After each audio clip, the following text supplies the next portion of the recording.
Mtazamaji wa Kishki TV, tupo na mshindi wa kwanza wa Nufaika na Dini Yako, Bwana Rajab Nguli. Tunazungumza naye mawili matatu kwa ajili ya kufahamu hisia zake baada ya kupata ushindi huu wa Nufaika na Dini Yako kwa mwaka 2026 katika Wadhakir Special ndani ya mwezi mtukufu wa Ramadhani. Rajab Nguli, hongera sana, na niambie furaha yako baada ya kutoa kapu la Eid, lakini pia na shilingi 500 pamoja na kikombe na t-shirt kutoka Kishki TV. Na Waswahili huwa wana msemo wao, wanasema kuna wakati fulani na wakati ambao unapitia unakutana na furaha ambayo huwa haina kifani. Sasa na mimi ndo naomba nitumie huu msemo kwa kwamba furaha ambayo niko nayo baada ya kuwa mtu wa kwanza katika huu musabaka wa Nufaika na Dini Yako huu mwaka 2026 katika mwezi wa Ramadhani, nina furaha kubwa sana kiasi ambacho nikianza kuielezea sidhani kama nitaweza kufikia ukomo wa kuielezea hii furaha ambayo niko nayo.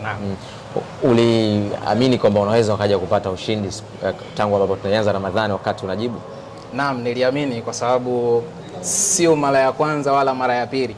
Hii alhamdulillah ni mara yangu ya tatu.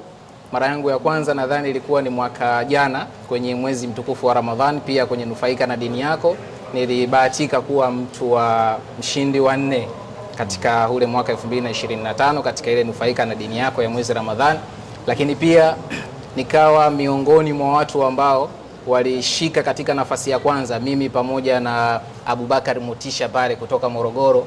Katika ile Dhulhijja nilifungana naye alama, nadhani tulikuwa wote washindi wa kwanza, na pia Allah subhanahu wa ta'ala amenijalia pia katika huu mwaka wa 2026 Nufaika na Dini Yako ya hii Ramadhan. Naam, alhamdulillah. Lipi lilikuwa swali gumu zaidi kwako kwa mwaka huu? Swali gumu ambalo tulikutana nalo lilikuwa ni swali moja kiukweli, lile swali ambalo lilitutaka tuitaje ile miujiza ya Nabii Musa, na nadhani ile siku nilichanganyikiwa kiukweli. Bwana Sheirani pale nilikutana na moment fulani ambayo baada ya kukutana na lile swali nikajikuta badala nijibu katika upande wa comment kwenye ile page, mimi nikaenda kujibu kwenye comment ya Bwana Sheirani. Naam, nikareply. Ndio miongoni mwa sababu ambazo zilinifanya nipoteze miongoni mwa alama katika haya masiku ya Nufaika na Dini Yako ya huu mwaka 2026 hii Ramadhani. Kwa kumalizia, tuambie mashindano kwa ujumla, umeona nini, kipi cha kuongeza, kipi cha kupunguza?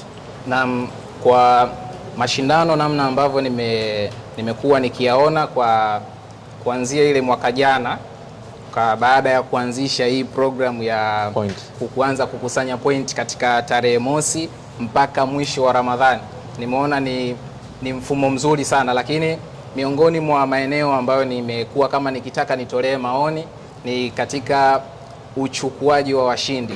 Nimepata kidogo historia katika miaka ya nyuma, wenyewe walikuwa kila siku wanachukua washindi watatu. Sasa nimejitahidi kufanya comparison hapa katika huku nako kwenye kukusanya pointi, wasiwe tu washindi 20 peke yake, yani ichukuliwe ile hesabu ya watatu kila siku, na katika hii process ya kukusanya points basi at least katika kila siku moja iwe inawakilishwa na mshindi mmoja mpaka kufikia Ramadhani hii ya mwisho. Kama hapa hii siku ya leo, basi inatakiwa wapatikane washindi at least 30. Kishki TV, nuru ya dini yako.